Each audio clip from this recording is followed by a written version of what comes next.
Sur le site de la SPA, un triste recensement. 13 012, c'est le nombre d'animaux recueillis par les refuges SPA depuis le début de l'été. Un compte qui ne cesse d'augmenter, d'autant plus que les adoptions ne sont pas au rendez-vous. Au refuge d'Orgeval, dans les Yvelines, les box affichent complet. On a le sentiment que plus les années passent, effectivement, plus il y en a. Après le Covid, déjà l'année dernière, quand les gens ont repris un petit peu un rythme de vie normal, on a eu une hausse super importante des abandons. Les demandes sont quotidiennes, malheureusement, d'abandons, que ce soit par téléphone, par mail ou même des gens qui se présentent aussi directement au refuge. Comme on a très peu d'adoptions, on n'est pas forcément en capacité de pouvoir les accueillir, sachant qu'on a aussi les animaux qui sortent de fourrière, parfois aussi les animaux laissés au portail. Donc là, concrètement, on n'a plus de place, on n'est même pas en capacité malheureusement de prendre toute la liste d'animaux qui est en sortie de fourrière. Les propriétaires encourent 45 000 € d'amende et 3 ans d'emprisonnement pour un abandon. Mais cette sanction ne s'applique qu'aux abandons sauvages.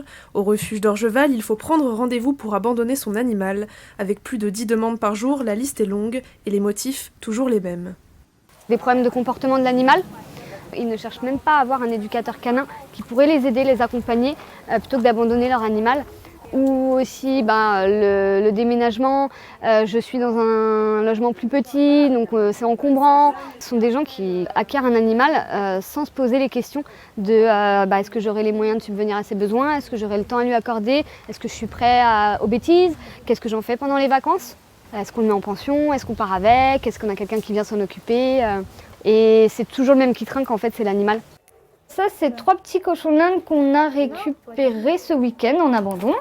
Ce sont des personnes qui les avaient pris en animalerie parce que les enfants réclamaient. Sauf que là arrivent les vacances et qu'ils n'avaient pas de solution pour les faire garder. On a des animaux qui vont vraiment dépérir, surtout chez les chats. Les chats qui arrêtent de s'alimenter en abandon, c'est assez fréquent. Les chiens, c'est moins marqué. On le voit, on le sent à leur comportement. Après, ça va être des animaux qui risquent de faire de l'hyperattachement vis-à-vis de leur maître aussi. Sur place, une centaine de chiens, 70 chats et une dizaine de nacs attendent d'être adoptés.